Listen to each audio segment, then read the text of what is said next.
The first woman who suckled him after his mother was Thuwayba, the freed slave of Abu Lahab, with her son Masruh.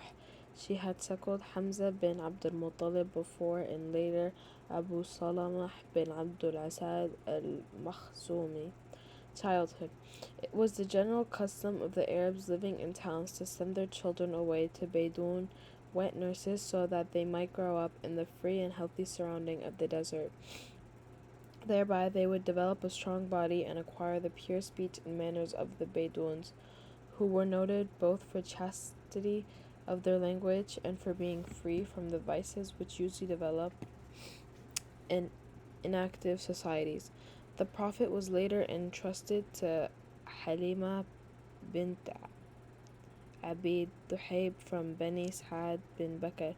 Her husband was Al Harith bin Abdul Uzza, called Abi Khabsha from the same tribe.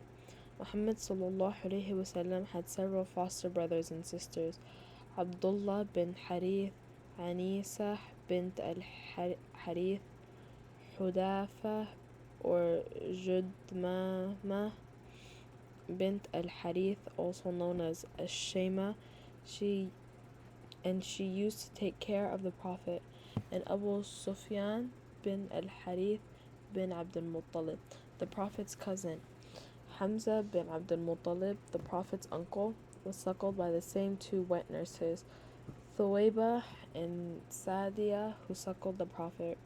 There were delightful traditions relating how Halima and her entire household were favored by success strokes of good fortune while Muhammad ﷺ lived under her care as an infant.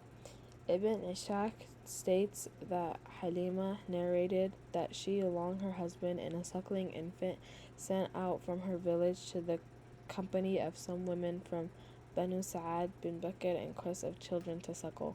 She said, "It was a year of drought and famine, and we had nothing to eat. I rode on a brown mule. We also had with us an old she-camel. By Allah subhanahu wa ta'ala, we could not get even a drop of milk. We could not have a wink of sleep during the night, for the children kept crying because of hunger. There was not enough milk in my breast, and even the she-camel had nothing to feed him. We used to constantly pray for rain and immediate relief.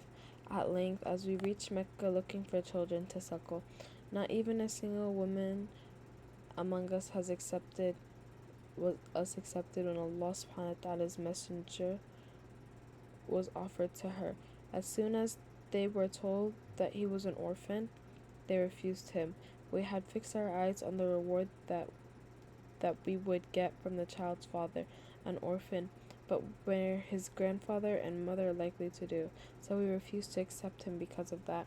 Every woman who came with me got a suckling infant, and when we were about to depart, I said to my husband, by Allah subhanahu wa ta'ala, I do not like to go back along with the other women without any infant. I should go to the orphan, and I must take him. He said, there is no harm in doing so, and perhaps Allah subhanahu wa ta'ala might bless us through him. So I went and took him, because there was simply no other alternative left for me but to take him. When I lifted him in my arms and returned to my place, I put him on my breast, and my great surprise, I found enough milk in it. He drank to his heart's content, and so did his foster brother, and then both of them went to sleep, although my baby had not been able to sleep the previous night. My husband then went to the she-camel to milk it, and to his astonishment he found plenty of milk in it. He milked it, and we drank to our fill and enjoyed a sound sleep during the night. The next morning my husband said, by Allah, O Halima, you must understand that you got a blessed child. And I replied, by the grace of Allah, I hope so. The tradition is clear on the point of Halima's return journey and her subsequent life, as long as the Prophet stayed with her, was encircled with a halo of good fortune. The donkey that she rode when she came to Mecca was lean and almost lame. It recovered speed, much to the amazement of Halima's fellow travelers.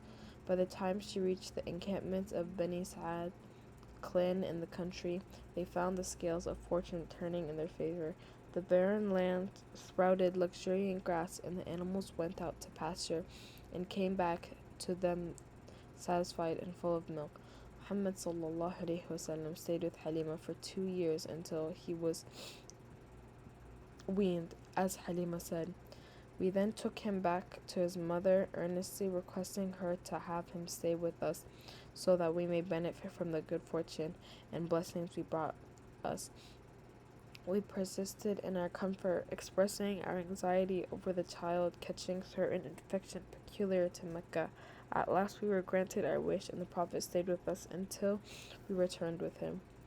The Prophet stayed with them until he was about 5 or 4 years old.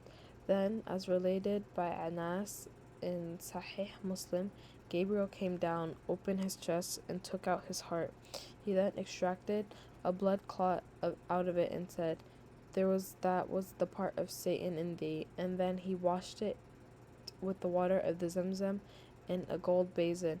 After that, the heart was joined together and restored to its place. The boys and the playmates were running to his mother, his nurse, and said, "Verily, Muhammad sallallahu alaihi wasallam has been murdered." They all rushed towards him and found him to be all right, and that his face was pale. And Anas said, "I have seen the mark. I have seen the mark that was left on his chest." Back to his passionate mother. After this event, Halima was worried about the boy and returned him to his mother, with whom he stayed until he was 6. In respect of the memory of her late husband, Amina decided to visit his grave in Yathrib, Medina.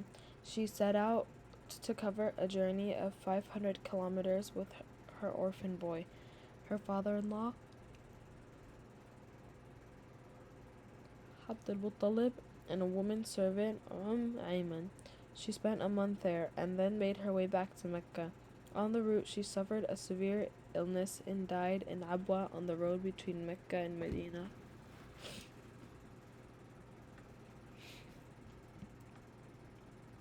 To his compassionate grandfather, Abd al-Muttalib brought the boy to Mecca. He had warm emotions towards the boy, his orphan grandson, whose recent calamity, his mother's death, added to the pain of his past bereavement. Abd al-Muttalib was more compassionate and loving with his grandson than with his own children. He never let the boy fall prey to loneliness, but always preferred him to his own children. Ibn Hisham reported, a mattress was put in the shade of the Kaaba for Abd al-Muttalib. His children used to sit around the mattress in deference to their father, but Muhammad sallallahu alaihi wasallam used to sit on it. His uncles would try to take him back, but if Abd al-Muttalib was present, he would say, "Leave my grandson. I swear by Allah that this boy will hold a significant position." He used to seat the boy on his mattress, pat his back, and was always pleased with what the boy did. When Muhammad sallallahu alaihi wasallam was 8 years, 2 months, and 10 days old, his grandfather Abd al-Muttalib passed away in Mecca. The charge of the Prophet now passed on to his uncle Abu Talib, who was the full brother of the Prophet's father. Abu Talib took on the responsibility of his nephew in the best way. He placed him with his children and preferred him to them. He signaled the boy out with great respect and held him in high esteem. Abu Talib remained thus for 40 years, cherishing his nephew and extending all possible protection and support to him. His relations to the others were determined in the light of the treatment they showed to the Prophet sallallahu alaihi wasallam. Ibn Asakir reported to the authority of Jalamah bin Arfutha, who said, "I came to Mecca when it was a rainless year. So the Quraysh said, 'O Abu Talib, the valley has become leafless and the children are hungry. So let us go and pray for rainfall.' Abu Talib went to the Kaaba with the young boy, who was as beautiful as the sun, and a black cloud over his head. Abu Talib and the boy stood by the wall of the Kaaba and prayed for rain. Immediately clouds from the directions gathered, and the rain fell heavily and caused springs to flow and plants to grow in the town and in the country." Bahira the monk. When Allah's Messenger sallallahu alaihi wasallam was 12 years old, and they say plus 2 months and 10 days. He went with his uncle Abu Talib on the trade journey to Syria. When they reached Busra, which was a part of Syria in the vicinity of Hawaran under the monk named Bahrain, they say his name was Georges, who came out to meet them. Although he had not met them before, he easily recognized the Prophet ﷺ and said while taking his hand, "This is the master of all humans. Allah will send him with a message which will be a mercy to all beings." Abu Talib asked, "How do you know that?" He replied, "When you appeared from the direction of Aqaba, all the stones and trees prostrated themselves, which they never do except for a prophet. I shoulder like an apple. We have found this in our books." He also asked Abu Talib to send the boy back to Mecca and not to take him to Syria for the fear of Romans and Jews.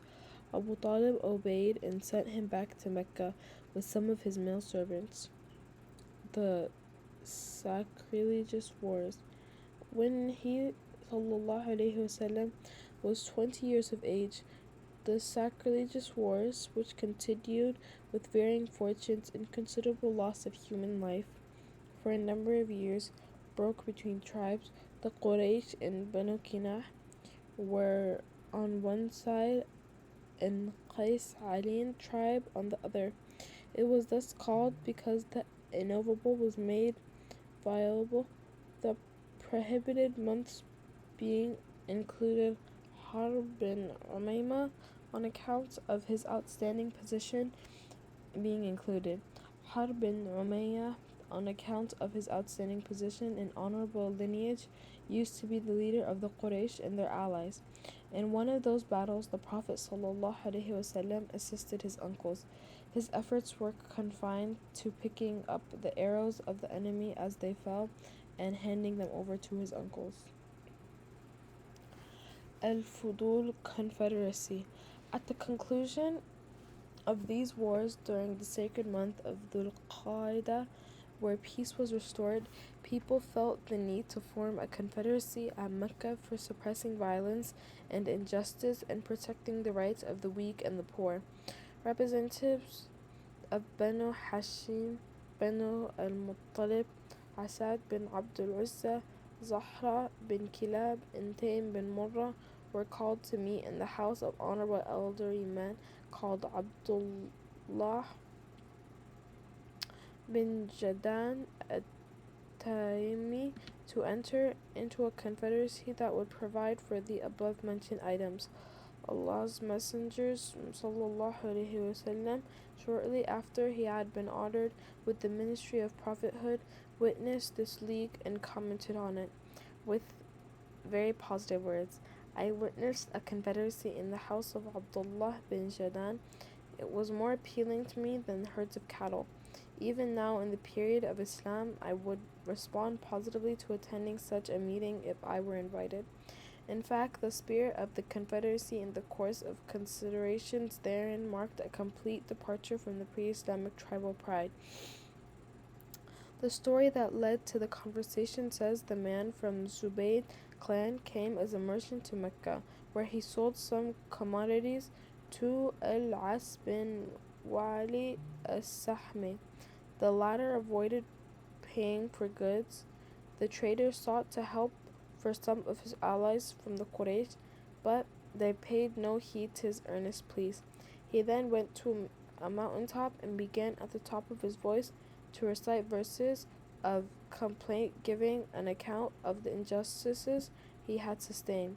As Zubayr bin Abdul Muttalib made inquiries into the matter. Consequently, the parties to the aforesaid confederacy convened their meeting and managed to force money from the man Zubayd out of As bin Wali.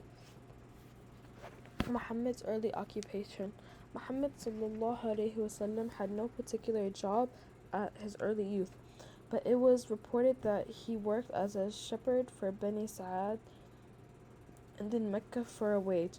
At the age of 25, he went to Syria as a merchant for Khadija alayhi salam. Ibn Ishaq reported that Khadija alayhi salam, daughter of Khuwailida, was a businesswoman and a great honor and fortune. She used to employ men to do business for her certain percentage of profits.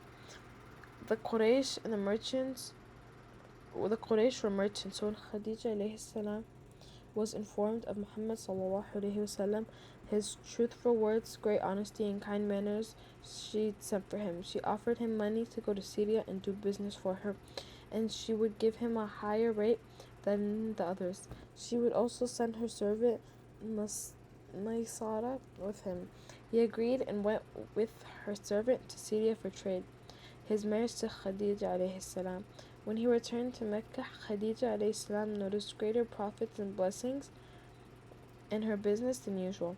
Her servant had also told her of Muhammad's good manners, honesty, deep thought, sincerity, and faith. Upon realizing this, she developed a wish for marriage. Earlier, many prominent men had asked her for her hand in marriage, but she had always refused their advances. She disclosed her wish to her friend Nafisa, daughter of Munayya, who immediately went to Muhammad sallallahu alaihi wasallam to inform him.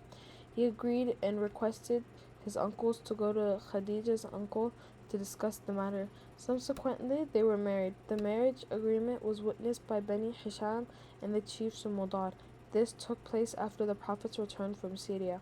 He gave her 20 camels as a dowry.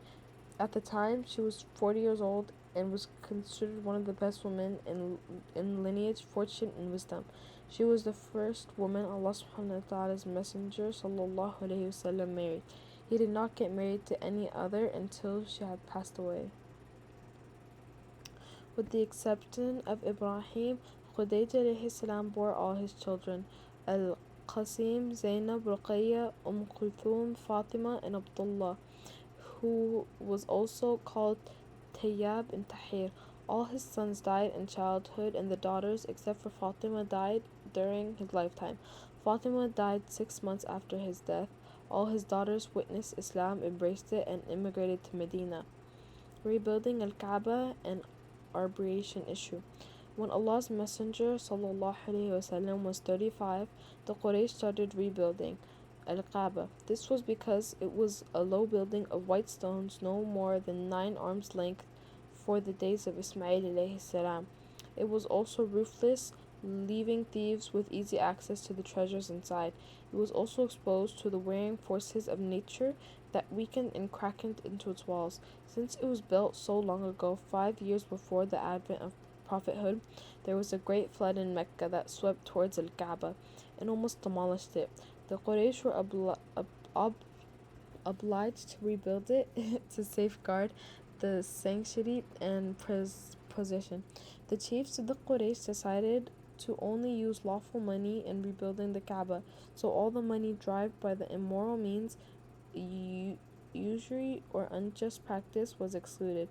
At first, they were too fearful to knock down the wall, but Al-Walid bin al-Mukhrib al-Makhzumi began the task. Seeing that she was unharmed, others participated in demolishing the walls until they reached the foundation laid by Ibrahim. When they started rebuilding its walls, they divided the work among the tribes, such as each tribe was responsible for rebuilding a part of it. The different tribes collected stones and started work. The man who laid the stones was a Roman mason called Baqum. The work went on in harmony until the time came to restore the sacred black stone so its proper place. Strife broke out among the chiefs and lasted for 4 or 5 days, each contesting of the honor of placing the stone in its position. Daggers were on the point of being drawn, and great bloodshed seemed imminent. Luckily, the oldest among the chiefs, Abu Umayma bin Mukhrib al-Makhzumi, made a proposal that was accepted by all. He said, "Let him who enters the sanctuary first of all decide on point." It was then Allah subhanahu wa ta'ala's will that the Messenger of Allah should be carried the first to enter the masjid. On seeing him, the people cried with one voice, "Al-Amim, trustworthy, has come." We were content to abide by his decision. They informed to the objective. He asked for mantle and spread it on the ground, placing the stone on its center. He then asked the representatives of different clans among them to lift the stone altogether. When it reached the proper place, Muhammad ﷺ laid it in on the original position with his own hands. This is how very tense the situation eased, and with his own and a grave danger averted to the wisdom of the Prophet. The Quraysh ran out of the lawful money they had collected, so they eliminated an area covering 6 arms length of the northern side of Al-Kaaba, which is called Al-Hijar or Al-Hathim. They raised its door from the level ground to let it in only the people whom they wished. When the structure was 15 arms length high, they erected the roof, which rested on 6 columns. When the construction of Al-Kaaba was complete, it assumed a square about 15 meters high. The side with the black stone and the one opposite were 10 meters long. The black stone was 1.50 meters from the circumambulation level ground. The two other sides were 12 meters long each. The door was 2 meters high from the level ground, a building structure of 0.25 meter high and 0.30 meter wide. On the average surrounded at Kaaba, it was called Ash Shadarawan, originally an integral part of the sacred sanctuary, but the Quraysh left it out. A summary of Muhammad's biography before commissioning of prophethood. In his youth, Prophet Muhammad ﷺ was a combination of the best social attributes. He was an exemplary man with a weighty mind and faultless insight. He was favored with intelligence, originality, and he thought he had accurate means leading to his goal. His periods of long time silence helped his habit of meditation and deep investigation into the truth. His vivid mind and pure nature were instrumental in assimilating and comprehending ways of life from the point of view of the individual community. He shunned superstition practices but took an active part in constructive and useful dealings. Otherwise, he would have taken a route to a self-adopted seclusion. He kept himself aloof from drinking wine, eating meat slaughtered on stone altars, or attending festivals of the idolaters. He held the idols in extreme aversion and disgust. He could never tolerate someone swearing by Al-Lat and Al-Uzza. Allah's guidance and care, no doubt, detached him from the repulsive or evil practices. Even when he tried to follow his desire to enjoy some worldly pleasures of following some unrespectable traditions, Allah's providence intervened to control any slip on his part. Ibn Al-Athir reported Muhammad ﷺ as saying, "I have never tried to do anything the people of ignorance did, except for 2 times. Every time Allah intervened and checked me from doing so, and I never did that again. Once I told my fellow shepherd to take care of my sheep when we were in the upper part of Mecca. I wanted to go down to Mecca and entertain myself as the young man did. I went down to the first house in Mecca where I heard music. I entered and asked, 'What is this?' Someone answered, 'It's a wedding party.' I sat down and listened, but soon went into deep sleep. I was awakened by the heat of the sun. I went back to my fellow shepherd and told him what happened to me. I never tried it again." Al-Bukhari reported on authority of Jabir bin Abdullah that he said, "While the people were rebuilding the Kaaba, the Prophet Muhammad ﷺ went with the Abbas to carry some stone. Abbas said, 'Put your loincloth around your neck to protect you from the stones.' As he did that, the Prophet fell to the ground and his eyes turned skyward. Later on, he woke up and called, "My loincloth, my loincloth." He wrapped himself in his loincloth. In another report, his loins were never seen afterwards. The Prophet was distinguished among his people for his modesty, virtuous behavior, and graceful manners. He proved himself to be the ideal of manhood and to possess a spotless character. He was the most obliging to the compatriots, the most honest in his speech, and the mildest in temper. He was the most gentle-hearted, chaste, and hospitable. He always impressed people by his virtuous words and expressions. He was the most truthful and the best to keep a covenant. His fellow citizens, by the common consent, gave him the title Al-Amin, the trustworthy. The mother of believers, Khadija alayhi salam, once said, he maintains ties of kinship, helps the poor and needy. He entertains the guests and stands with the oppressed for the truth.